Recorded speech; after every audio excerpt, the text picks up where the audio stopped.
Lo que vamos a ver entonces es un ejercicio completo de análisis de una función. Y de una función que yo la voy a definir como función racional. Porque tiene hasta su complicación, no gran complicación, pero la tiene hallar su dominio, derivar, etc. Entonces lo que vamos a hacer es todo lo que les estoy mostrando acá. Vamos a partir con una función que le vamos a hallar el dominio, la imagen, la continuidad, las asíntotas.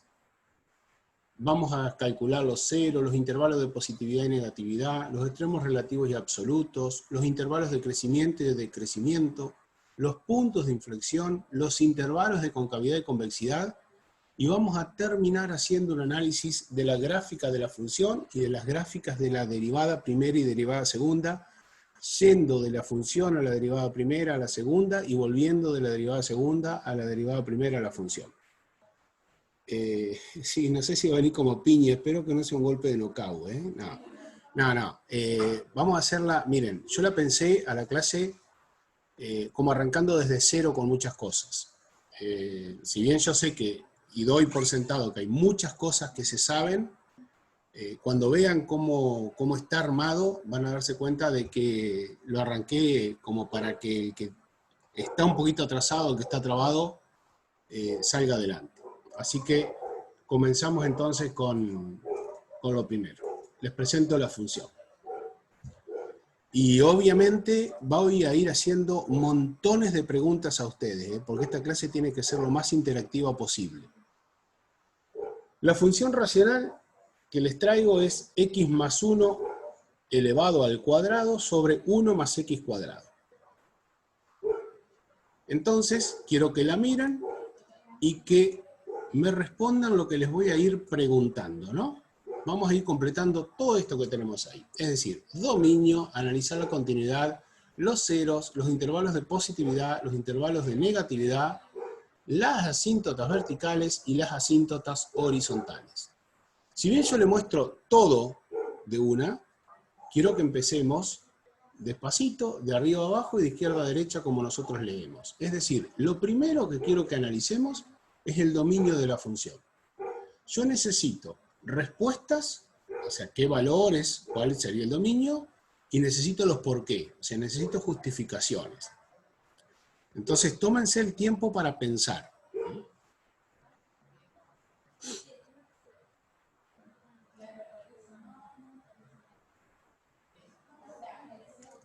Bien, Osiris dice, Nahuel dice, vamos a leer primero a Nahuel, son todos los reales, ya que no hay ningún valor que anule el denominador, perfecto. Y Osiris agrega, buscamos los valores que anulen el denominador de esa función. Bien. Lo mismo dice Lucas, que el dominio serían todos los reales porque no se puede anular el denominador. Fíjense que no hay ningún valor de x que elevado al cuadrado me dé menos 1. Entonces, obviamente que no se anula nunca el denominador. Entonces, perfecto, coinciden todos que el dominio son todos los reales. Eso está muy bien. Pasemos al siguiente punto, en el orden en que yo lo pensé, ¿no? Y lo que quiero es analizar la continuidad de esa función. Quiero saber si esa función puede ser discontinua en algún punto. Ya sabemos que la primera condición de continuidad la cumple, porque si el dominio son todos los reales, quiere decir que para todos los reales hay una imagen de la función. O sea que la primera condición de continuidad, ¿existe la función? Está, no hay problema. Ahora, ¿hay algún valor de x en particular para el cual el límite me dé infinito o el límite me dé indeterminado? No se apuren a contestar, ¿eh? Mayra dice en x igual menos 1. ¿Por qué Mayra en x igual menos 1? A ver.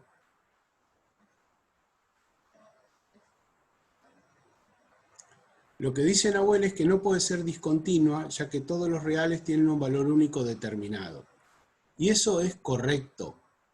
Bien, Mayra, se dio cuenta. Perfecto.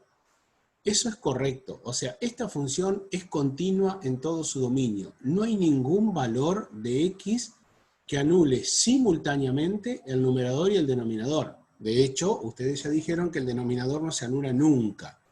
Entonces, puede ser en x menos 1 que uno diga, ay, presenta un problema, pero lo único que pasa en x igual a menos 1 es que se anula el numerador, pero no el denominador. Por lo tanto, no hay problema con los límites, no hay problema con la continuidad. Esta función es continua en todo su dominio, es continua para todo x real.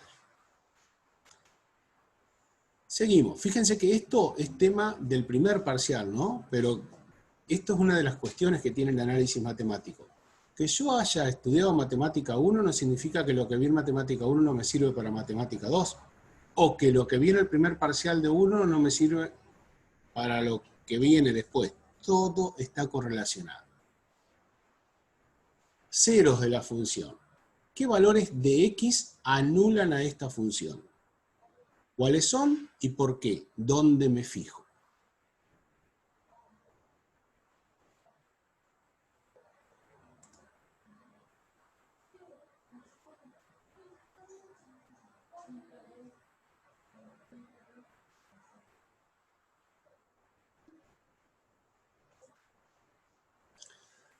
Buscar qué valor de x anula el numerador. Perfecto, en una función racional, para encontrar los ceros, siempre me tengo que fijar ahí, en el numerador, y tengo que hallar los valores de x que lo anulan el numerador. ¿Cuál es la única condición? Lo único que me tiene que preocupar es que no se anulen simultáneamente, para ese valor de x, numerador y denominador. Efectivamente, si ustedes reemplazan x por menos 1, en el numerador nos queda 0, y en el denominador nos queda 1. Y 0 sobre 1 da por resultado 0, o sea que hemos encontrado ahí el único 0 que tiene la función. No hay otro valor de x para el cual la función se anule. Entonces, marcamos aquí que nuestros ceros está dado por el valor x igual a menos 1. Correcto. Ahora fíjense lo que tenemos, ¿no? Y los voy a ayudar con la gráfica del eje x, nada más. Ni hablamos de la gráfica de la función por ahora y no vamos a hablar de la gráfica hasta que terminemos la clase, ¿eh? O sea que olvídense de la gráfica. Tengo mi eje x, voy a marcar el valor 0 y voy a marcar el valor menos 1 donde la función se anula. Único punto del eje x para el cual la función se anula. Entonces, ¿qué le puede pasar a la función?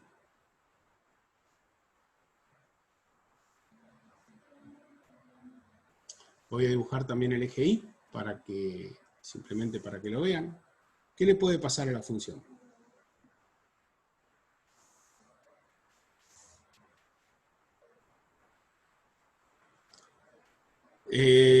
¿A qué me refiero con la pregunta? Es con los conjuntos de positividad y negatividad, las imágenes de esta función.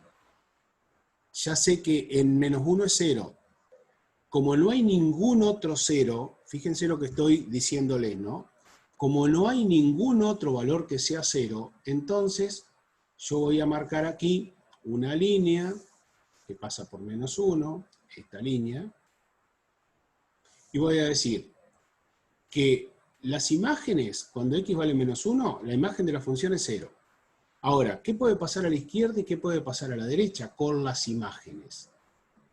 Porque la imagen puede ser positiva acá, y si es positiva a la izquierda, podría ser negativa a la derecha, ¿no?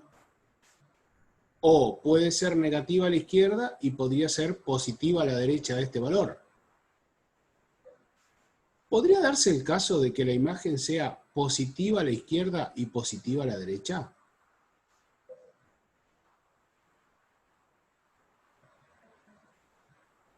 Sabemos que ahí es 0, ¿no?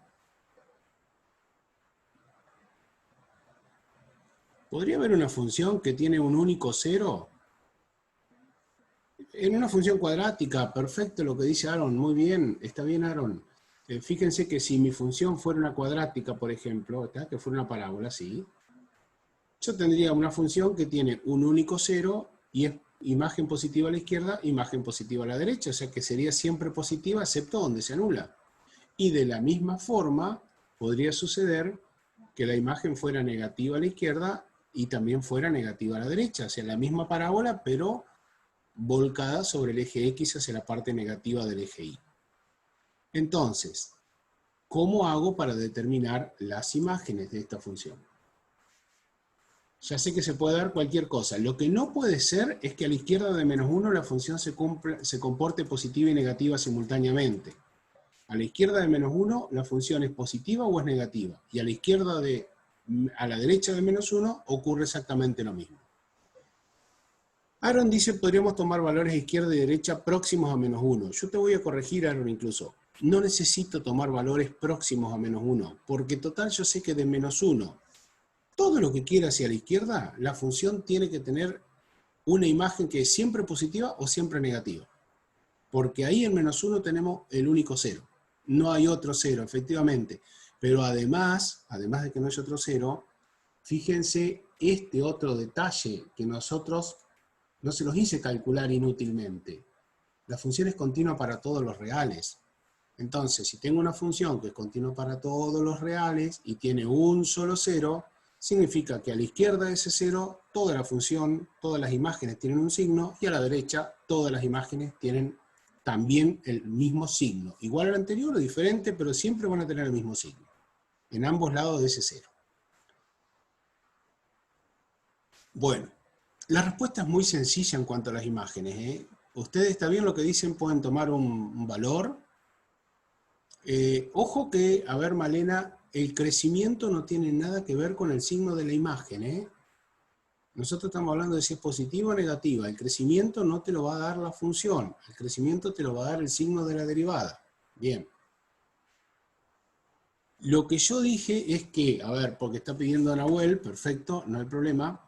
Lo que yo dije es que si tenemos una función que es continua para todos los reales y que tiene un único cero, entonces, a la izquierda de ese cero, todas las imágenes van a tener el mismo signo. Puede ser positivo o negativo, pero todas con el mismo signo. Y a la derecha de ese valor 0 va a ocurrir exactamente lo mismo. Todas las imágenes que tengo a la derecha del menos 1 van a tener el mismo signo, positiva o negativa. E incluso dije que el signo a la izquierda del menos 1 de las imágenes de la función puede coincidir con los de la derecha o pueden ser diferentes. No me preocupa. Lo que sé es que en cada semiplano, o sea, a la izquierda del menos 1 y a la derecha del menos 1, las imágenes de la función tienen en cada sector el mismo signo. O todas positivas a la izquierda o todas negativas a la derecha, todas positivas a la izquierda, todas negativas a la izquierda, o todas positivas a la derecha o todas negativas a la derecha.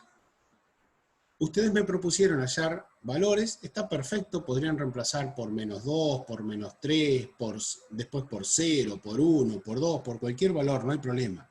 Pero hagamos un análisis más simple que hacer cálculos. Piensen.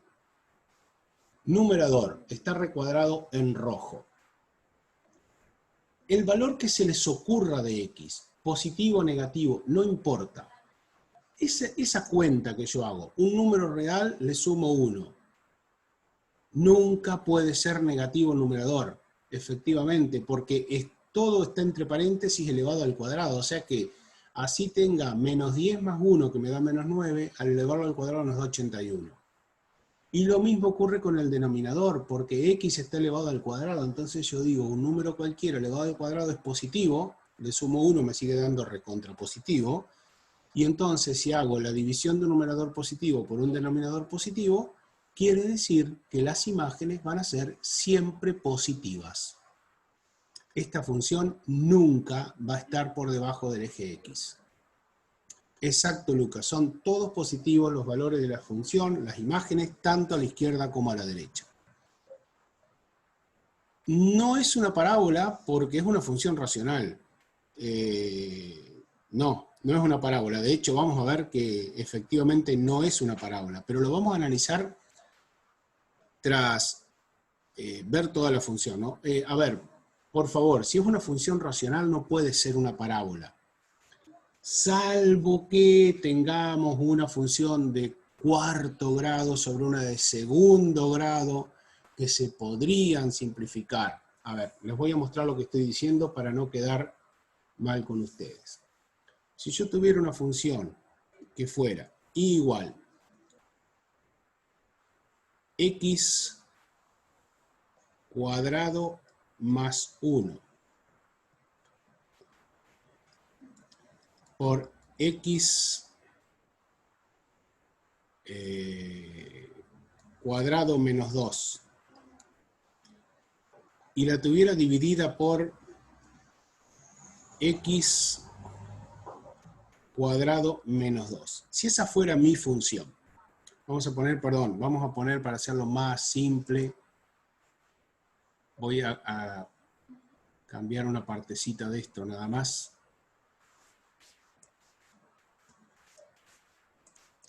Solo para que quede más fácil para ustedes, ¿no? X cuadrado menos 4 y la divido por x cuadrado menos 4. Ustedes me pueden decir, pero esa función yo la puedo simplificar y me queda y igual a x cuadrado más 1. ¿No? Pero esa simplificación es válida siempre y cuando ¿qué? Siempre y cuando ocurra ¿qué cosa?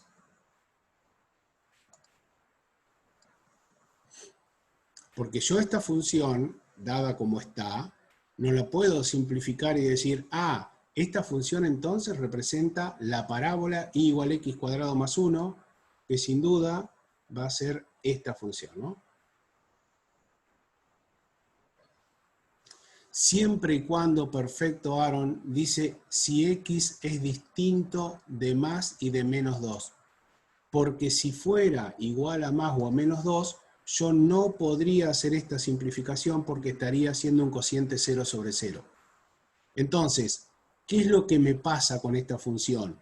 Que en realidad está bien lo que definimos, pero cuando x vale 2 y cuando x vale menos 2, vamos a suponer que acá está menos 2, la función va a presentar puntos vacíos.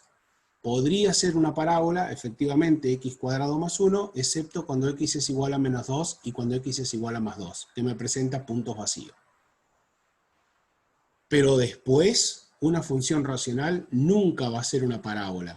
Y fíjense incluso que esta es una parábola, pero que tiene puntos vacíos. O sea, una función racional puede tener asíntotas, no puede tener asíntotas, puede tener una recta con puntos ausentes, puede tener una parábola con puntos ausentes, puede ser cualquier curva, pero es una función racional y no sabemos con qué nos vamos a encontrar. Bien. Borro todo esto y digo, ¿cuál es mi conjunto de positividad entonces? No son todos los reales. Son todos los reales excepto x igual a menos 1. ¿Por qué? Porque en x igual a menos 1, la función, ya dijimos que vale 0, por lo tanto la imagen no es ni positiva ni negativa. Cuidado con eso cuando lo definimos, porque estaríamos tentados a decir la función es siempre positiva. No, la función es positiva, pero además tiene un 0. Entonces, los ceros más los conjuntos de positividad más los conjuntos de negatividad dan todo el dominio. O sea, ustedes cuando arman una función cualquiera tienen que tener en cuenta de que cuando a los ceros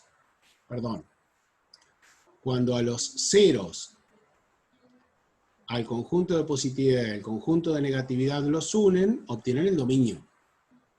Entonces, no puedo decir los ceros son x igual a menos 1 y el conjunto de positividad son todos los reales, porque estaría diciendo que para x igual a menos 1, la función vale 0, pero también es positiva, lo cual está mal. ¿Y cuál sería el conjunto de negatividad? No existe, no tiene, perfecto, no tiene, la función nunca es negativa. Bien. Sigo con estas preguntas iniciales, miren que ni hablamos de derivada todavía. Asíntotas verticales. Asíntotas verticales. Recuerden la condición o cómo busco una asíntota vertical, ¿no? Yo una asíntota vertical la encuentro haciendo el límite cuando x tiende a un valor x sub 0 de la función y ese límite me da más o menos infinito. Y efectivamente, por todo lo que dijimos hoy, fíjense, si la función es continua en todo su dominio, no tiene asíntotas reales, Nunca se va a dar que en un punto del dominio el límite tiende a más o menos infinito, por lo tanto, la función no tiene asíntota vertical. Muy bien. ¿Y asíntota horizontal? Porque ahora la condición cambia. Para tener asíntota horizontal, yo tengo que hallar el límite cuando x tiende a más o a menos infinito, a cualquiera de los dos, de la función, y esto me tiene que dar un valor k, un valor finito. ¿Por qué estamos tan seguros que no hay asíntota vertical, Lucas? Y porque la función es continua en todo su dominio, en todos los reales. Si la función es continua para todos los reales, nunca se va a disparar a más infinito o menos infinito dentro de su dominio. No presenta discontinuidad. Una asíntota vertical es sinónimo de discontinuidad. Y dijimos que la función no es discontinua. ¿Ah? Bien. Vos dijiste hoy que esta clase va a venir como piña. Hay que hilvanar todo, chicos, en el análisis de una función. Absolutamente todo. Entonces, esto como guía, las cosas que fueron apareciendo, está bueno que ustedes se lo vayan anotando. Me dan una función, listo, ¿qué tengo que hacer? Y analizo el dominio, analizo la continuidad, los ceros, conjunto de positividad, de negatividad. Voy relacionando una cosa con otra.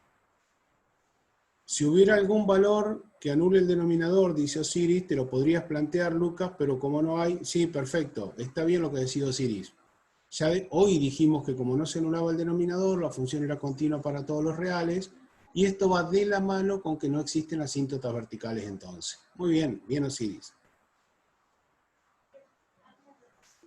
En uno no hay asíntota horizontal. A ver, Aitana, que no entiendo esa afirmación tuya.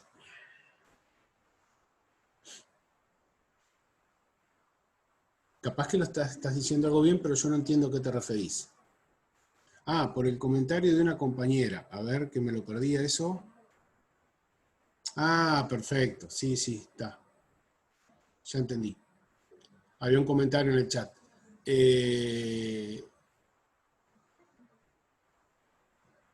Pero, ¿qué pasa cuando ustedes calculan el límite cuando x tiende a infinito de esa función? Porque así como está la función, sí hay, como dice Clemente, y coincido, coincido que hay. La función f de x la podríamos escribir mejor todavía para darnos cuenta del límite desarrollando el cuadrado del numerador. O sea que nos quede x cuadrado más 2x más 1 sobre 1 más x cuadrado. Y me encuentro con una función racional en la cual el polinomio del numerador es del mismo grado que el del denominador, como están diciendo ustedes en el chat, y efectivamente entonces el límite cuando x tiende a infinito va a ser el cociente de los coeficientes que están multiplicando a x al mayor exponente con que aparece. 1 en el numerador, lo acabo de poner en azul, 1 en el denominador, y entonces estamos en condiciones de afirmar que esta función efectivamente tiene una asíntota horizontal y que su ecuación es y igual 1, una recta horizontal. Tal cual, Malena tenía razón en lo que había dicho.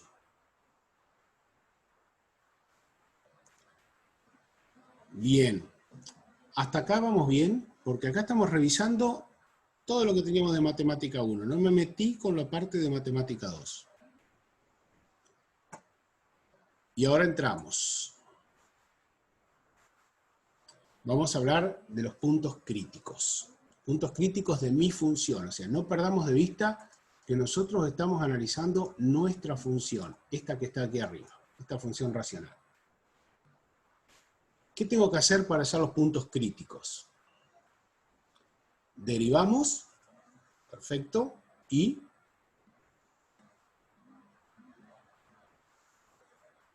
derivamos y e igualamos a 0. Perfecto, entonces lo que tenemos que hacer nosotros es hallar la primera derivada e igualarla a 0. ¿Se animan a ensayar cómo quedaría la derivada?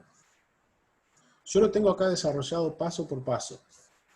Pero la pregunta es si ustedes se animan a desarrollarlo, si se animan a hacerlo.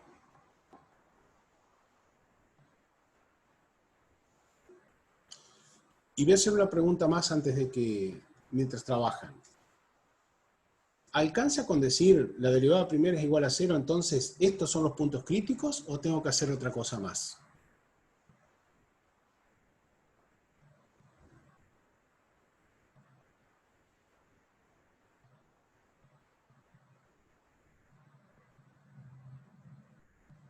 ¿Se entendió la pregunta? Digo, para hallar los puntos críticos ustedes me dijeron, hallamos la primera derivada, la igualamos a 0, resolvemos la ecuación, o sea, buscamos los valores de x que anulan la primera derivada. ¿Tengo que hacer algo más o con eso me alcanza para decir los puntos críticos son tales valores porque anulan f' de x?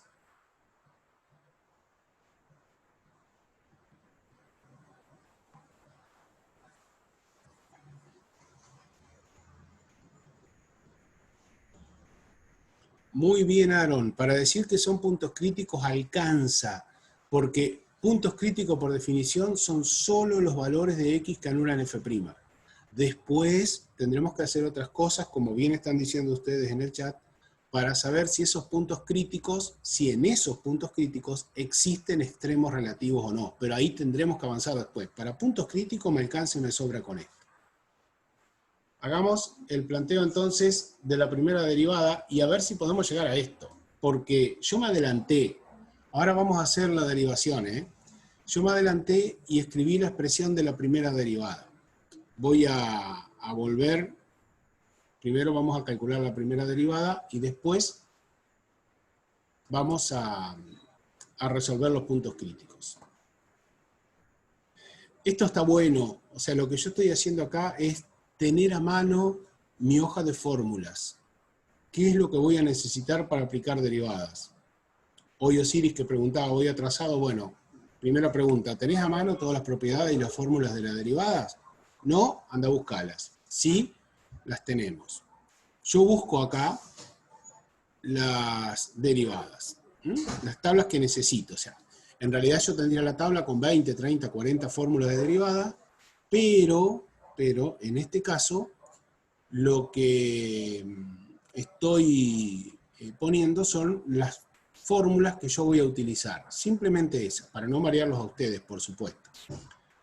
Me quedé porque estaba leyendo en el chat una aclaración de Aitana que decía que los puntos críticos además tienen que estar en el dominio. Sí, Aitana, por supuesto, pero si estamos definiendo que la función derivada se hace 0 en esos valores, significa que la derivada existe y por lo tanto ya está en el dominio de la función. Acordate que el dominio de la derivada es el dominio de la función y puede tener algunos puntos menos. Bien, perfecto. Bueno, tengo dos funciones, o sea, lo voy a derivar como cociente, u sobre b, aplicando la fórmula de la derivada del cociente. Entonces, miren lo que vamos a hacer. No tengan miedo a esto, escribirlo al margen de la hoja, escribirlo aparte, escribirlo acá y después continuar abajo el ejercicio, pero hagan todos los pasos. Identifiquemos qué es U, identifiquemos qué es B. Y una vez que los identificamos, derivamos U y derivamos B, porque en la fórmula de la derivada aparece U, aparece U', aparece B y aparece B'. U llamamos a la función del numerador, B a la función del denominador. Ustedes me dirán, ¿no le puedo poner otra letra? Pueden ponerle lo que quieran, pero en la mayoría de las tablas de derivada aparecen de esta manera, entonces acostumbrémonos a manejar las letras que aparecen en las tablas. Bien, cuando derivamos U, que obtenemos U', efectivamente, como dice Malena, tenemos 2 por x más 1 elevado a la 1. Aquí estamos aplicando, creo que fue Lucas el que dijo si aplicamos la regla de la cadena, sí fue Lucas. Efectivamente, fíjense, ¿por qué aplicamos la regla de la cadena y nos queda así de simple? Porque esto, vamos aquí, a la segunda fórmula, ¿no? U a la m, donde una función elevada a la m, nuestra función sería x más 1. Esto aparece en la tabla de derivada. Entonces dice que es m por la función a la m menos 1 y por U'.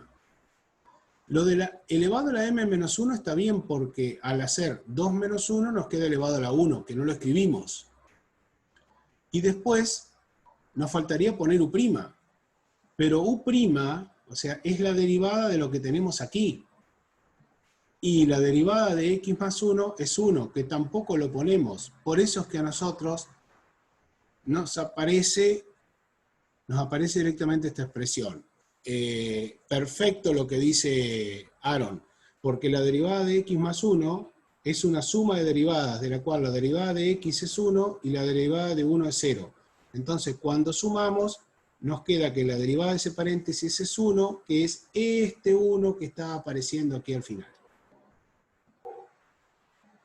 Habíamos dicho quién era u, calculamos su prima, y ahora entonces v, que es el denominador, 1 más x cuadrado, su derivada es más sencilla, así que vayan pensándola. V igual a 1 más x cuadrado, su derivada efectivamente es 2x. Ahora, no de gusto le puse 4 colores diferentes acá, porque con esos 4 colores nosotros vamos a armar la fórmula de la derivada del cociente. Fíjense, u' por b menos u por b' sobre b cuadrado. Entonces, hacemos la derivada del cociente, chicos. Y venimos, u', fucsia, por b, en la celeste, menos, el menos es de fórmula, siempre va el menos. U, que es lo rojo, por b', que es lo verde. No se pueden perder con el código de colores. Y esto va dividido, v, que es la función del denominador, sin derivar, v, al cuadrado. Esto es lo básico para hacer la derivada de un cociente. O sea, los pasos que tengo que tener y, por supuesto, cómo armar esta expresión. Después lo que viene es todo un proceso algebraico, que es multiplicar, sacar paréntesis, sumar y restar para ver si podemos cancelar algo y en el mejor de los casos poder simplificar algo en el numerador con algo del denominador. ¿Qué es lo que no se puede hacer? No se puede hacer simplificar cuando está prohibido, cuando no se puede. Yo ahora pregunto, en este caso, ¿podemos simplificar algo? Aitana dice, podemos simplificar porque hay un producto. ¿Qué simplificaríamos, Aitana?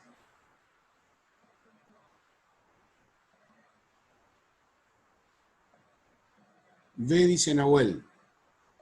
A ver, les marco, chicos. Ustedes me están proponiendo hacer esta simplificación, ¿no es cierto? Esto con el cuadrado porque estaríamos hablando de que 1 más x cuadrado por 1 más x cuadrado. Aitana, Aaron, Nahuel están proponiendo eso, ¿verdad? Perfecto.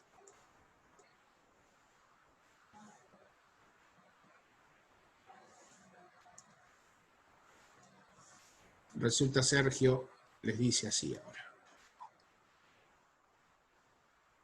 ¿Qué pasó? Eso nosotros decimos así. No me enojé, chicos, para nada. Nosotros decimos que esto es un horror. Y le voy a sacar una foto porque se lo voy a pasar a Karina, para que mañana les diga algo. Sacrilegio, sí. No es porque la potencia está fuera del paréntesis. ¿Por qué no se puede hacer esto? ¿Por qué no se puede hacer esto? Por el signo menos. Exacto. Exacto. Cuidado que nosotros tenemos un término menos otro término. No hay un producto, hay una suma. Y si hay una suma yo no puedo simplificar. Solo puedo simplificar si tengo producto. Si tengo producto. Por lo tanto, eso no se puede hacer. Y se los voy a poner en el campus para que lo vean, para que lo vean que no se puede hacer y no lo repitan. Si nosotros encontramos esa simplificación en un ejercicio, no seguimos corrigiendo. Termina ahí y ponemos mal, así como yo les puse antes, mal. ¿Qué es lo que corresponde hacer acá? Como tengo una resta, que puede ser también una suma, tengo que resolver, chicos, hasta que pueda sacar factores comunes, multiplicar, y me parece bien, Aaron, que hayas copiado el mal horror al lado del apunte. Perfecto, porque estas cosas no hay que volver a cometerlas. Fíjense que en este paso yo no quise trabajar todo abruptamente, simplemente introduje este 2 adentro de este paréntesis para después hacer distributiva. Lo podría haber hecho también sin introducir el 2 y después multiplicar todo por 2, era una posibilidad. Y luego desarrollé este cuadrado, x cuadrado más 2x más 1, para después multiplicarlo por 2x. Lo único que hice, ¿eh? Y en el paso siguiente, hago la distributiva. O sea, fíjense que lo que tenemos acá, lo voy a ir marcando, es 2x por 1 y 2x por x cuadrado, 2 por 1 y 2 por x cuadrado, que son estos 4 términos que nos aparecen acá. Nahuel pregunta de dónde salía el 2x del segundo término. A ver, Nahuel, ¿estás preguntando este? ¿Ese que estoy marcando? ¿El que está de color verde? No. ¿Cuál entonces? Que no entiendo. ¿Este? ¿Dentro del paréntesis? Bien. Esto es el desarrollo de x más 1 al cuadrado, que es el cuadrado del primero, más 2 veces el primero por el segundo, más el cuadrado del segundo. Bien. Bárbaro. Y después, en el segundo paréntesis, lo que hice también fue distributiva. X cuadrado por 2x, 2x por 2x, 1 por 2x, que los encuentro acá, pero como tengo un signo menos adelante, cambian todos los signos y me aparece menos 2x cubo, menos 4x cuadrado, menos 2x. Álgebra. Álgebra, procesos algebraicos. ¿Y qué hice en el denominador? Lo mismo de antes, es decir, cuadrado del binomio, el cuadrado del primero, más 2 veces el primero por el segundo, por eso queda 2x cuadrado, más el cuadrado del segundo. ¿Está? Bien. ¿Qué puedo hacer ahora?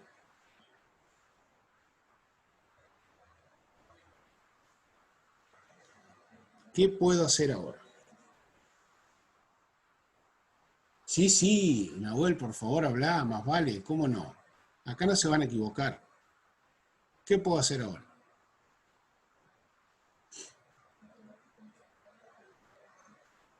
Está fácil, ¿eh? Muy, muy simple lo que puedo hacer ahora.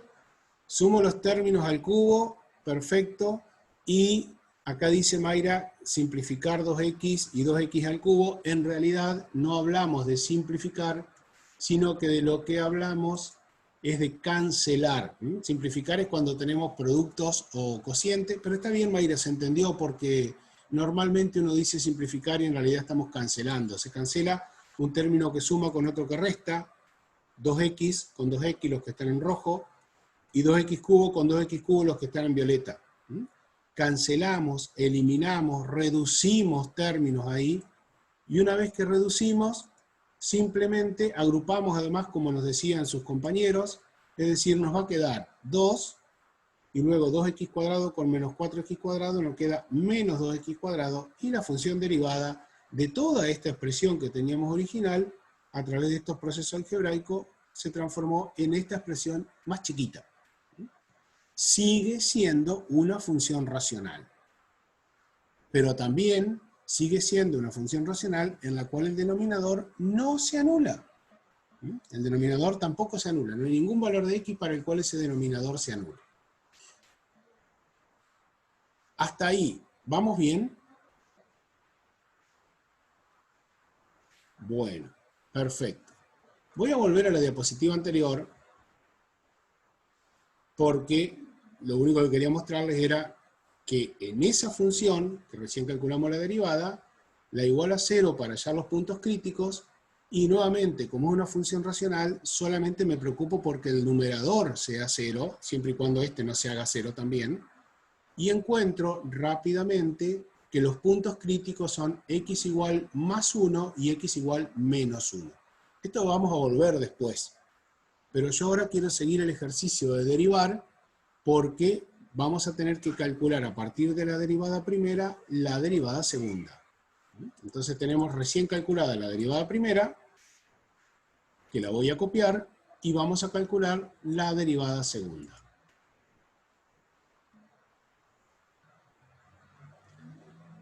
¿Cómo hacemos para esto? Y de nuevo voy a tener que recurrir a mi hoja de fórmulas y decir, ¿qué tengo que aplicar acá?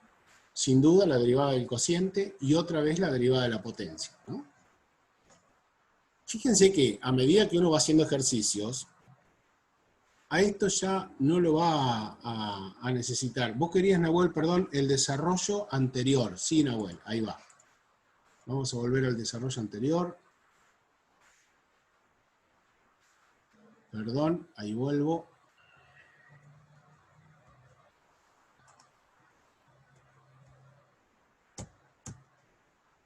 Ahí, ¿verdad?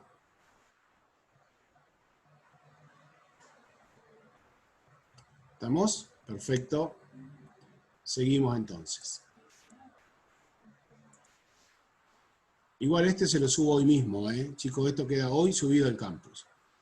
Nuevamente entonces, fórmula del cociente, identifico U, numerador, B, denominador. La derivada esta es bastante sencilla, porque nos queda menos 4x, efectivamente, como dijo Malena en el chat. El denominador, que es 1 más 2x cuadrado más x a la cuarta, ¿qué nos da? También es fácil, ¿no? Es un polinomio, o sea que su derivada es 4x más 4x al cubo. Fíjense que son las dos fórmulas, las que yo seleccioné acá, las que marqué, que estamos usando, y que a medida que vamos usándolas, haciendo ejercicios, ya después no las vamos a necesitar, porque nos vamos a acordar bien cómo son.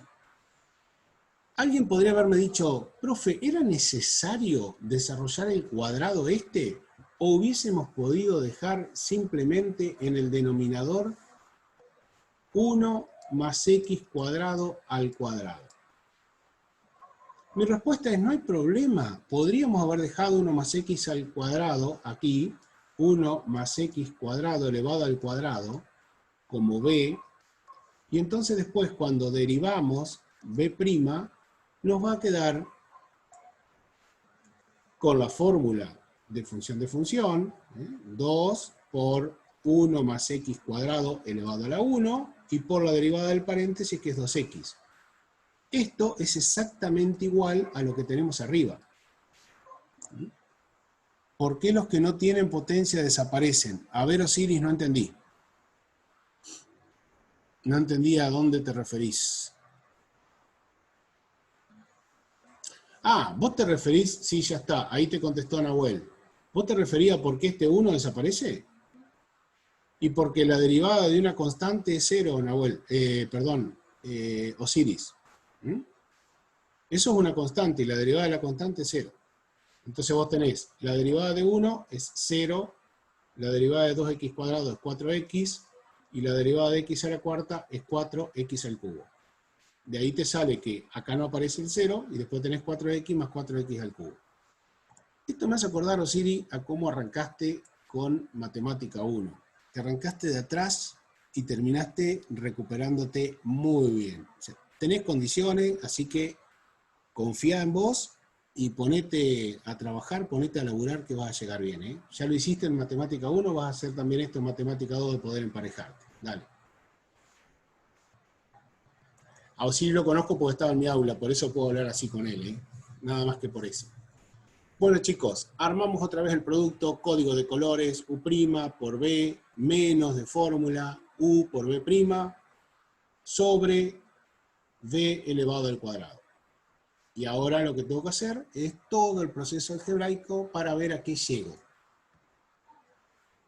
Tras hacer las distributivas, o sea, otra vez menos 4x por todo este paréntesis, luego hay un menos, este paréntesis rojo por este paréntesis verde, llegamos a esta expresión en donde podemos cancelar solo estos dos, un menos 8x cubo con un más 8x cubo, y después podremos pensar en agrupar este menos 4x con este menos 8x, o este menos 8, perdón, este menos 4x a la quinta con este más 8x a la quinta, y la expresión nos queda de esta manera. No la podemos reducir mucho más. Existe sí la forma de factoriarlo, pero es una división de polinomios que ustedes no hicieron, o sea que no lo vamos a trabajar. Simplemente voy a hacer una pequeña reducción sabiendo que esto que está entre paréntesis es el desarrollo, que no me sirvió para nada, salvo para derivar más sencillo, el desarrollo de 1 más x cuadrado elevado al cuadrado, ¿no? Acá hay un pequeño error que vamos a tener que corregir porque después va a salir, yo lo voy a corregir antes de subir esto. que es que aquí nos va a quedar elevado a la cuarta. ¿Mm? Elevado a la cuarta. Porque el desarrollo, esto que tengo aquí, esto, corresponde a 1 más x cuadrado elevado al cuadrado. Pero a su vez está elevado al cuadrado, por eso nos tiene que quedar elevado a la cuarta. Esa es la derivada segunda. ¿Mm? Este error seguramente está arrastrado al resto del PowerPoint, pero no me va a afectar porque yo solamente voy a necesitar saber qué pasa con la parte del numerador de la derivada segunda, ¿no?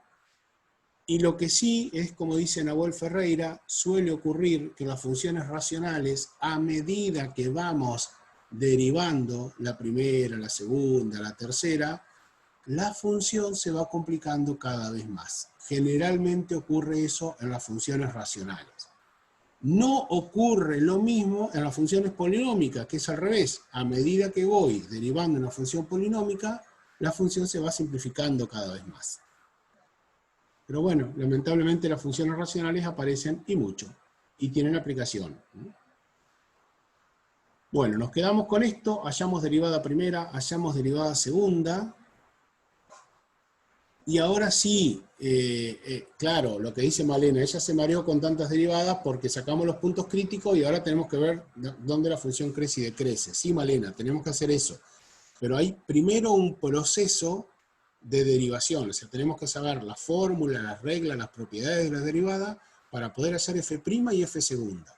Porque una vez que las hallamos, ya no derivamos más y nos dedicamos a todo lo que sabemos de crecimiento, decrecimiento, máximos, mínimos, punto de inflexión, concavidad, convexidad, trabajando con las derivadas que acabamos de calcular.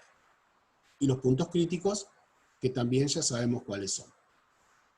Dejamos atrás las derivadas y nos metemos ahora a analizar otra vez los puntos críticos, que sabíamos que son esto, ¿no? Este proceso que habíamos visto anteriormente. Ya lo explicamos. Y entonces, quiero analizar otra cosa. Tengo mi derivada, que es esta función, y quiero analizar el dominio y la continuidad de la derivada. Porque, como bien decía, creo que fue Aitana hoy, el punto crítico tiene que pertenecer al dominio de la derivada, ¿no? ¿Cuál es el dominio de esta función?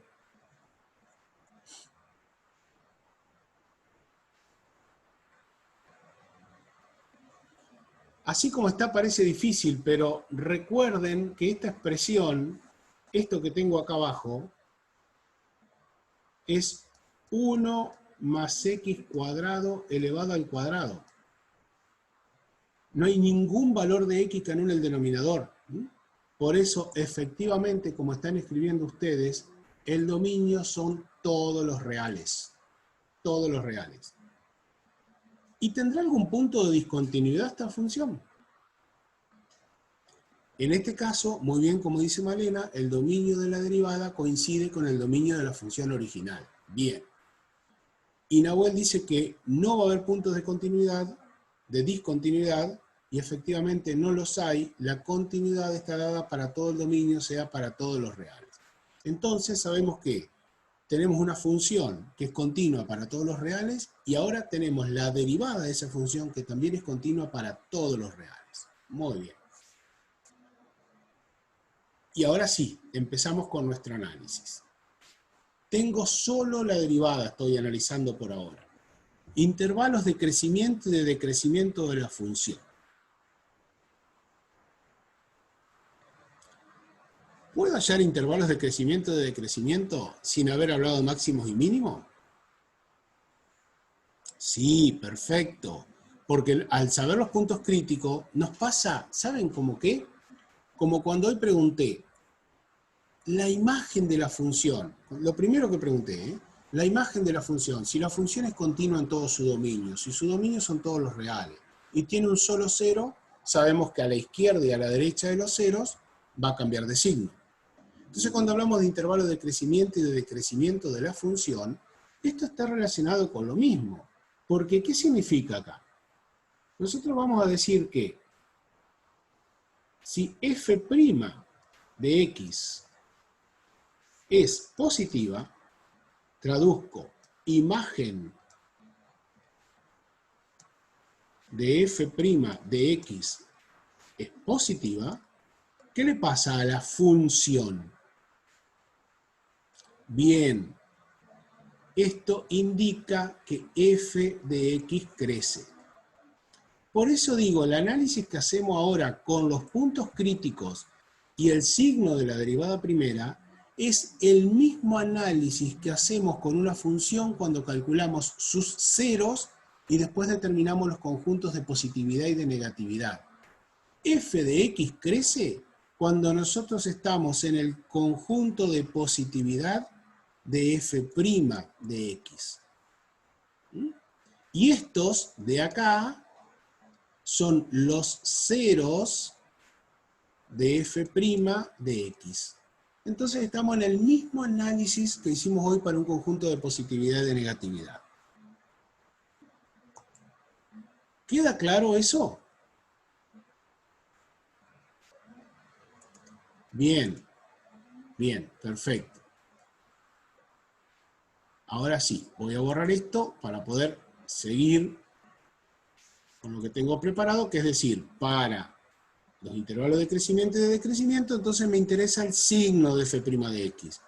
Me interesa saber si las imágenes son positivas o las imágenes de la derivada son negativas.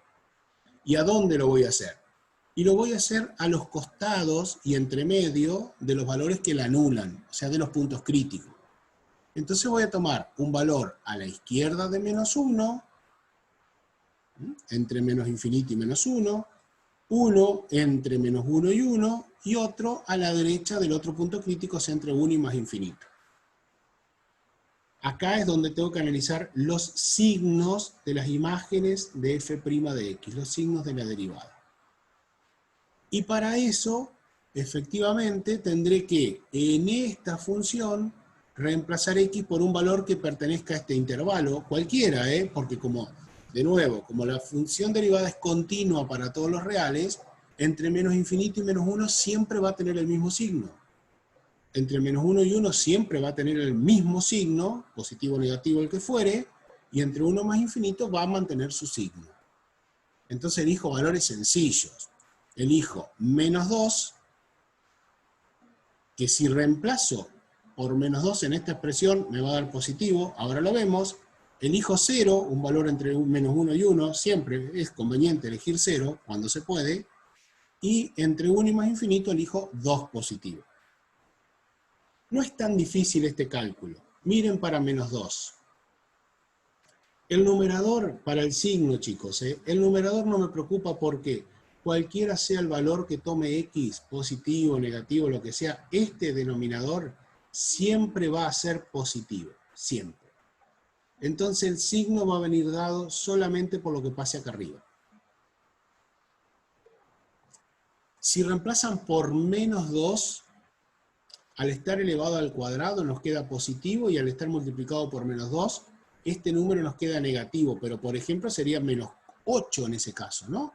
Menos 2 al cuadrado es 4, por menos 2 es menos 8, y entonces nos quedaría efectivamente, y yo le puse acá, acá está mal esto, f' de menos 2, vamos a corregir, negativo, esto puede pasar. F de 0, f' de 0 nos da positivo, vamos a corregir todo esto, y f' de 2 también nos da negativo. Hagamos la cuenta para menos 2, por ejemplo, vamos a tener 2 menos 2 por x vale menos 2 al cuadrado, o sea, esto da 2 menos 8, es decir, menos 6 negativo. Y si en vez de poner menos 2 pongo 2, también nos da menos 6. Entonces, todo lo que viene ahora seguramente en esta diapositiva está mal y lo vamos a tener que corregir. Pero bueno, puede pasar. Como ustedes dicen muy bien, que la derivada primera sea negativa en menos infinito menos 1, nos indica que la función decrece en ese intervalo. Y ahora lo vamos a ver que, como les dije, seguramente lo vamos a tener que corregir, así que en el PowerPoint yo se los voy a subir en forma correcta. Aquí entonces, todo lo que está acá a continuación, insisto, por favor, vamos a prestar atención y lo vamos a escribir. es decreciente. Decreciente en menos infinito menos 1. Después, la función crece en menos 1, 1 y vuelve a decrecer. Entonces, vamos a tachar esto de acá, creciente, y acá de nuevo decreciente. Decreciente. Sí, sobre todo cuando uno lo prepara un ratito antes para poder pasárselo, ¿no? Bueno. Pero se entendió lo que hicimos, ¿no? Perfecto. Entonces con esto, simplemente con la derivada y su signo, habiendo hallado los puntos críticos, determino los intervalos de crecimiento y de decrecimiento de la función. ¿Dudas con esto? Perfecto. Fíjense que sigo sin hacer gráfica, porque por ahora no me preocupa la gráfica de la función. Ahora vamos a hallar máximos y mínimos. Es decir, la pregunta es, ¿en estos puntos hay máximos o mínimos? Y para que haya máximo o mínimo, tiene que cambiar el crecimiento de la función o el signo de la derivada antes y después de los puntos críticos. Y efectivamente cambia, ¿no? Fíjense, pasa de negativo a positivo en menos 1 y pasa de positivo a negativo en 1. O sea, la función, si yo tuviera que graficar aquí como para que ustedes puedan ver el eje, cosa que voy a hacer, si yo tengo mi eje X y marco aquí los puntos menos 1, 1, veo que la función decrece desde menos infinito a menos 1. Luego crece de menos 1 a 1 y vuelve a decrecer desde 1 a más infinito. Entonces, efectivamente, como ustedes dicen, tengo un mínimo en menos 1 y tengo un máximo en 1. Muy bien. Seguramente vamos a tener que corregir acá abajo, porque yo les dije que todo viene correlacionado. Entonces, analizamos el cambio de signo de f' de x, tal cual les venía diciendo recién, y nos encontramos, de vuelta a corregir, nos encontramos entonces con que nuestra función, pero esta vez lo voy a hacer más simple, chicos, Miren qué fácil que corrijo yo. En menos 1 tiene un mínimo relativo, y en 1 positivo tiene un máximo relativo. ¿Está? Pero vamos a remarcar bien con color para que quede como tiene que aparecer. Y a esto, fotito para poder después ponerlo bien en el PowerPoint. ¿Dudas hasta acá?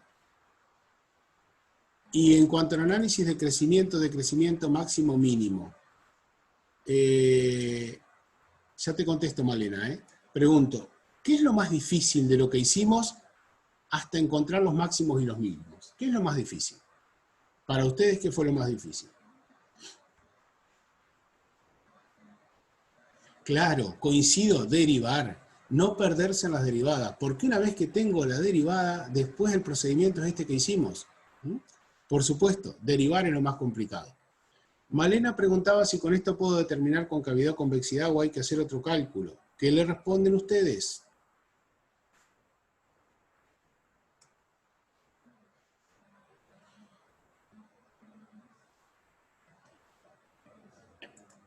¿Qué le responden a Malena? Que hay que sacar otra derivada, dice Lucas Aguirre. Perfecto. Después vamos a ver que con la derivada primera se puede, pero trabajemos como corresponde con la derivada segunda. Trabajemos con la derivada segunda. Entonces, pasamos ahora a ver qué pasa. Ah, perdón, esto también lo quería mostrar. Quiero mostrar máximos y mínimos con el criterio de la segunda derivada. Lo hacemos rápidamente. Ya teníamos la segunda derivada. Analizamos el signo de la segunda derivada. A ver si esto salió bien. Yo creo que sí, Y de vuelta salió mal, ¿no? Hoy no pegué una preparando esto. F segunda de menos 1. ¿Cuánto da F segunda de menos 1?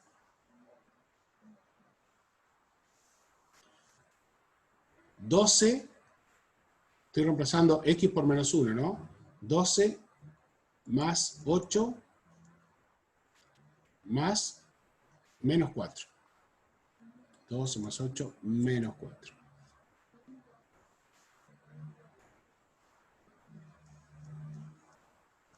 Nos queda 16. Y nos queda mayor que 0. Entonces, si es mayor que 0, decimos que acá está mal escrito. Vamos a poner acá, porque esto viene copiado de lo anterior. Si es mayor que 0, tiene un mínimo relativo, y si es menor que 0, tiene un máximo relativo.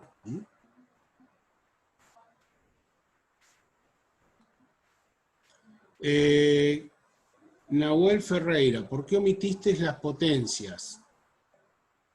Porque son impar. A ver, ¿por qué omitiste las potencias? Perdón que no lo entendí. Al ser menos 1, al x ser menos 1, estoy calculando este primer valor, ¿está? Para menos 1, menos 12 por menos 1 te queda 12, menos 8 por menos 1 al cubo es menos 1, te queda más 8, y 4 por menos 1 a la quinta te queda menos 4. ¿Está bien, Nahuel? Perfecto, bárbaro. Exactamente. Cuando es 1, no es necesario hacer tanto cálculo, sino simplemente tener en cuenta el signo, porque ya sabemos que 1 elevado a cualquier exponente siempre va a dar 1. El único problema es con el signo. Entonces sabemos que el denominador siempre es positivo, el numerador para x igual a menos 1 va a ser positivo, por lo tanto hay un mínimo relativo, y el denominador para x, perdón, y cuando x vale 1, el numerador, nos quedaría directamente la suma de los coeficientes, porque ahí sí que no se alteran para nada los signos. Cuando x vale 1, tendré que hacer la cuenta. Menos 12, menos 8, más 4, que da por resultado menos 16, y me encuentro entonces con que la derivada segunda en 1 es negativo y la función presenta un máximo relativo en x igual a 1. Eso sería aplicando el criterio de la segunda derivada. Llego a lo mismo, ¿está? Llego exactamente a lo mismo. Bien. ¿Qué me queda ahora? Por supuesto que me falta todavía encontrar el valor de y para los máximos y los mínimos. Eso lo vamos a hacer después. Yo ahora lo que quiero hacer es irme hacia los puntos de inflexión para poder determinar intervalos de concavidad y convexidad. Y fíjense lo que pongo. Posibles puntos de inflexión. Posibles puntos de inflexión que los voy a obtener cuando esta derivada segunda se anula. ¿Y cuándo se anula la derivada segunda? ¿Qué expresión tendría que hacer para que se anule la derivada segunda? ¿Qué tiene que pasar para que se anule la derivada segunda?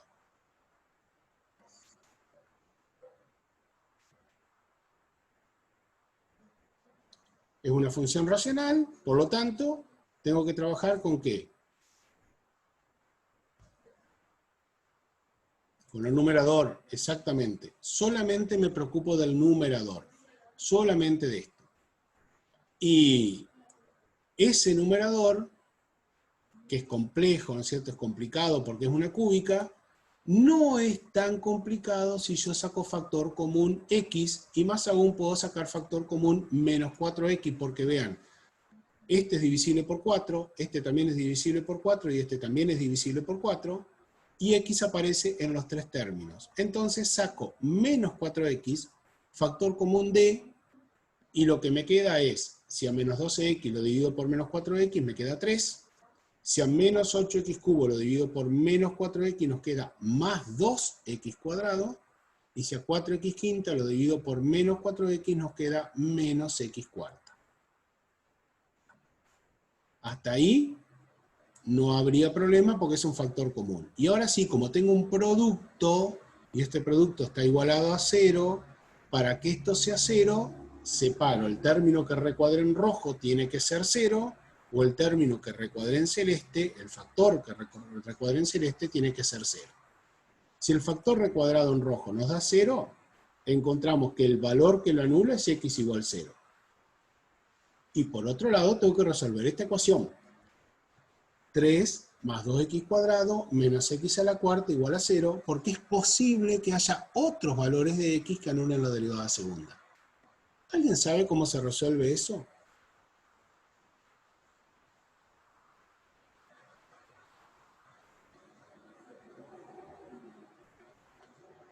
Esto ustedes lo trabajaron mucho en el secundario, estoy seguro. Se puede resolver con Ruffini, pero lamentablemente la raíz cuadrada no es... perdón, las raíces no son números enteros, entonces no va a salir por Ruffini. Esto es una ecuación que se llama cuártica, de cuarto grado, que tiene esta forma: ax a la cuarta más bx cuadrado, parecida a la cuadrática, más c igual 0. Parecida a la cuadrática. La característica que tiene una ecuación cuártica es que aparece x a la cuarta, x al cuadrado y el término independiente. Sí, Aaron, seguro que la viste y que han hecho pocos ejercicios, pero es un tema que se ve siempre en el secundario. De todas formas, tiene una forma de resolverse muy parecida a la cuadrática. Miren, la expresión que se usa es esta. Otra cosa más de la que acordarse, dice Lucas. Sí, seguro. Lo de adentro de la raíz cuadrada, es la fórmula que ustedes llaman resolvente, que ya hemos utilizado para resolver una cuadrática. Menos b más menos raíz cuadrada de b cuadrado menos 4ac sobre 2a. Eso es todo conocido. ¿Está? O sea, esta partecita, esta parte de acá dentro de la raíz, no hay problema porque es la resolvente. Y afuera de la resolvente, cuando queremos hallar las raíces de una cuártica, se hace una raíz cuadrada y esta tiene también el doble signo, más y menos. Entonces, este recuadro que yo tengo acá da por resultado generalmente dos raíces. Ahí tengo dos resultados, pero después combinando con el signo más y el signo menos de afuera, obtengo dos raíces más, así obtengo 4 raíces. La forma en que se procede es exactamente igual que en la cuadrática, simplemente tengo que tener en cuenta que a todo le aparece la raíz exterior. Entonces cuando yo resuelvo, simplemente reemplazo A, B y C por los que valen. Lo voy a poner aquí por separado para que ninguno se pierda. ¿Cuánto vale A? ¿Cuánto vale B? ¿Y cuánto vale C? A es el coeficiente que multiplica x a la cuarta, o sea que A vale menos 1. B es el coeficiente que multiplica x cuadrado, bien como pusieron en el chat, 2. C es el término independiente, 3. Esos numeritos los reemplazo cada vez que aparece A, B y C en esta expresión, y cuando los reemplazo obtengo esto. Yo simplemente los reemplacé, no hay ninguna operación rara. Puse menos 2 más menos b cuadrado, o sea, 2 al cuadrado, 4. Y después aparece menos 4 por A por C. A por C es menos 3, que multiplicado por menos 4 da 12. O sea, esta parte de adentro ustedes no tienen que tener ningún inconveniente en resolverla, porque ya lo saben hacer. Esta raíz cuadrada, nos queda raíz cuadrada de 16, que da por resultado 4. Entonces mi próximo paso es escribir menos 2 más menos 4 sobre menos 2. Ahora miren lo siguiente.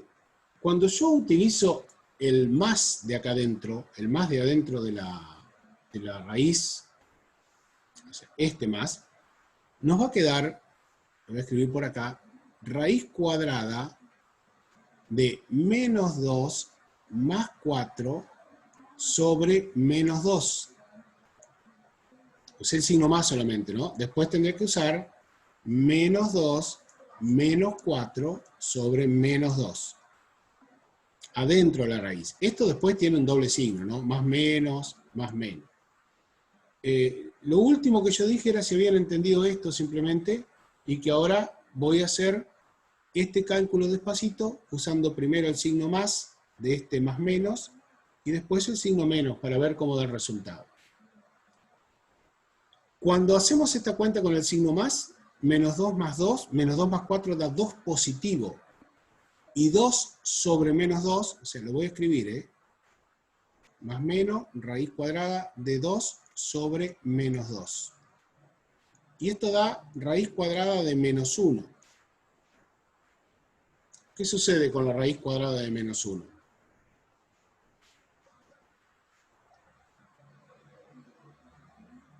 No existe. Muy bien. O sea que acá, para estos valores no voy a encontrar que la derivada segunda se anule.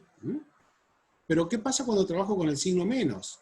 Más menos raíz cuadrada nos queda menos 6 sobre menos 2, o sea, más menos raíz de 3 positivo. Y eso sí existe efectivamente.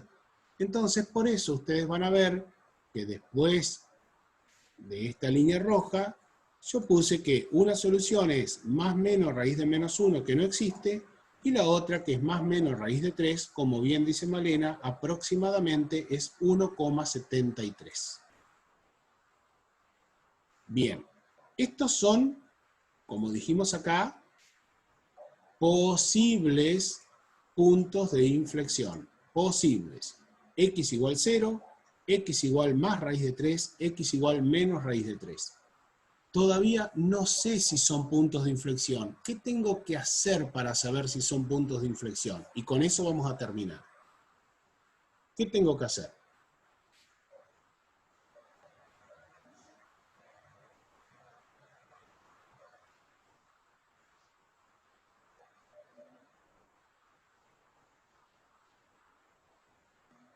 Claro, hasta acá digo, los valores de X que anulan la derivada segunda son posibles puntos de inflexión. ¿Cómo sé que efectivamente son puntos de inflexión? No solamente tiene que anularse la derivada segunda, sino que ¿qué más tiene que ocurrir para decir ahí hay un punto de inflexión? Un cambio de signo ¿de quién? De la derivada segunda. Bien, un cambio de signo de la derivada segunda. Entonces hacemos eso. Y como los signos de la derivada segunda van de la mano con los intervalos de concavidad y convexidad, estamos calculando los intervalos de concavidad y convexidad de la función. ¿A través de qué? A través del signo de la derivada segunda. Y, de nuevo, como voy a estar analizando valores de la derivada segunda, tengo que estar consciente de cuál es su dominio y cuáles son los puntos de discontinuidad que tiene. Y de nuevo, el denominador no se anula nunca, por lo tanto el dominio son todos los reales, y esta función derivada segunda también es continua para todos los reales. Esto, que parece una pavada, es lo que a mí me permite después decir, si tengo tres posibles puntos de inflexión, o sea, donde se anula la derivada segunda, entonces va a pasar algo a la izquierda de un punto y entre los dos. ¿Si puedo repetir lo que hay que hacer para encontrar los puntos de inflexión? Sí, cómo no. Primero hallamos los valores de X que anulan la derivada segunda. Posibles puntos críticos. ¿Está? Posibles puntos críticos. Posibles puntos de inflexión, perdón. Posibles puntos de inflexión. Y después me paso a analizar los intervalos de concavidad y de convexidad de la función. Para lo cual primero tengo que asegurarme del dominio, ¿no? Porque digo, tengo tres puntos. Tres puntos en los cuales la derivada segunda se anula. Veamos cuáles son. Los grafico acá. 0, menos 1,73, que era ese raíz cuadrada de 3, que ustedes pusieron en el chat aproximadamente menos 1,73, y más 1,73. La importancia de que la función tiene un dominio para todos los reales y es continua en todo su dominio, me permite decir que desde menos 1,73 hacia la izquierda, la imagen, o sea, el signo de la derivada segunda tiene un solo comportamiento, o es siempre positivo o es siempre negativo. Que entre menos 1,73 y 0 también tiene un único comportamiento. Que entre 0 y 1,73 también tiene un único signo, y que de 1,73 en adelante también tiene un único signo. Pero eso lo puedo hacer solo si la función es continua en todo su dominio. Por eso es importante analizar la continuidad. Ahora bien, sabiendo esto, digo entonces, la concavidad y la convexidad se definen a través del signo de la derivada. A través del signo de la derivada segunda. Sabiendo que los ceros son esto que habíamos dicho recién, ¿no? Aquí tengo un 0, aquí tengo un más raíz cuadrada de 3. Entonces me planteo lo siguiente. ¿Cuál es el signo de la derivada segunda en cada uno de esos 4 intervalos que tenemos? Es decir, desde menos infinito hasta menos raíz de 3.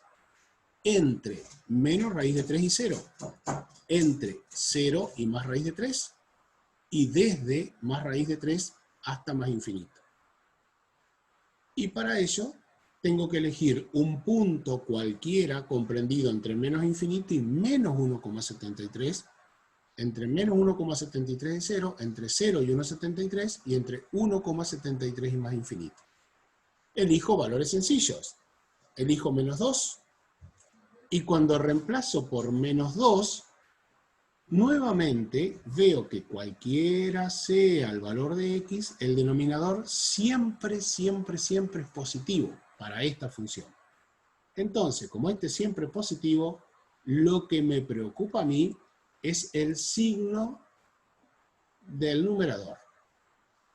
Cuando reemplazo por menos 2, observo que, miren la cuenta, menos 12 por menos 2, más 24. Menos 2 al cubo es menos 8. Por menos 8, más 64. Menos 2 a la quinta es menos 32. Y menos 32 por 4 es menos 140, menos 128. Menos 32 por 4 es menos 128. O sea, que cuando yo hago 24 más 64 menos 128, el resultado me da negativo. Como el numerador es positivo, el signo de la derivada segunda es negativo. ¿Se comprendió?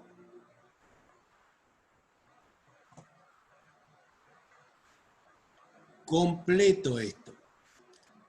Un valor entre menos 1,73 y 0. Y yo elegí menos 1 porque ya antes habíamos calculado, ¿se acuerdan cuando hicimos los máximos y los mínimos? Que encontramos que para menos 1 daba positivo.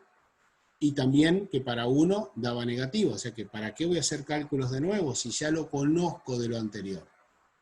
Y después cuando reemplazo por 2, me da positivo. Porque cuando yo reemplazo por 2, ahora los signos del cálculo, cuando reemplazo por 2, fíjense cómo cambian. Cuando reemplazo por 2, los valores, los números son iguales, pero menos 12 por 2 es menos 24. Menos 8 por 2 al cubo es menos 64. Y más 4 por 32 es positivo. Entonces, esto nos va a quedar positivo y el resultado nos va a quedar positivo. Efectivamente, Osiri, hay que probar en estos intervalos, elegir un valor de x, hallar el signo de la derivada, solamente el signo de la derivada segunda, porque ese signo ahora lo interpretamos así. ¿Cómo lo interpretamos? Si es menor que 0, ¿qué digo? Si es menor que 0, convexa o cóncava negativa. Si es mayor que 0, cóncava. Entonces defino que la función es convexa para el primer intervalo, cóncava para el segundo intervalo, convexa para el tercer intervalo y cóncava para el cuarto intervalo. Esto ya es lo más fácil, porque todo el trabajo lo tuve que hacer antes. Calcular el signo fue lo complicado. Después es acordarme o tener escrito al lado mío, recordar esta regla, que si la derivada segunda es negativa, la función es convexa o tiene la concavidad hacia abajo, y si es positiva, la concavidad es hacia arriba.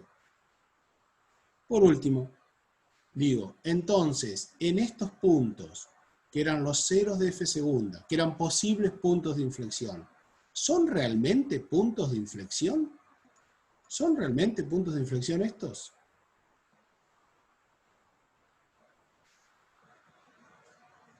Sí, dice Nahuel, y yo estoy de acuerdo, porque para que sea punto de inflexión, tiene que haber un cambio de signo de f segunda. O sea, tiene que haber cambio de concavidad y convexidad. Y efectivamente los hay, miren.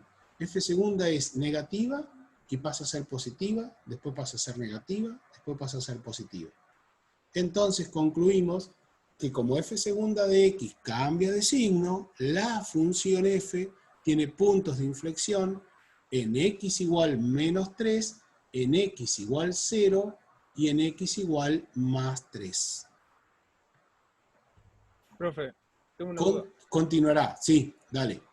Estos puntos de inflexión, o sea, ¿están en la función original? Sí, por supuesto. Ah, ahí está. Esto lo seguimos viendo mañana porque están todas las gráficas para poder ver esto. O sea, todo el análisis que hicimos ahora lo vamos a ver mañana en gráfica.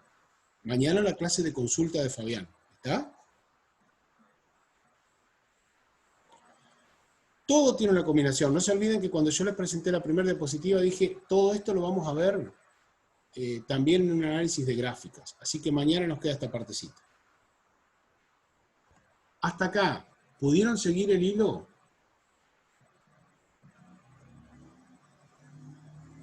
Bueno, no hay otra cosa. No hay otra cosa. No hay otro mecanismo. Lo único que puede variar, sí, por supuesto, varía la función, varía el cálculo de la derivada primera, la derivada segunda, y allá los valores donde se anulan, ¿no? Tanto la derivada primera como la segunda. Pero después los conceptos, los pasos son todos iguales. O sea que, ¿qué quiero decir con esto? Necesito hacer, como les decía hoy, entre 20 y 30, depende de cada uno, ejercicio de derivadas para aprender a derivar. Porque si no aprendo a derivar, me quedé en el primer paso. Como dijo alguien hoy en el chat, si hice mal la derivada, todo lo que sigue está mal, por supuesto. Segundo, después de aprender, después de hacer ejercicios de derivada, tendría que hacer 3 o 4 ejercicios de este tipo, nada más. Porque una vez que conozco el mecanismo, que sé que tengo que hallar la derivada primera, anularla, observar el cambio de signo, hallar la derivada segunda, anularla, observar el cambio de signo, ya está. No necesito hacer 50 ejercicios de análisis de funciones. Sí necesito comprender las técnicas de derivada y después entender todo este proceso.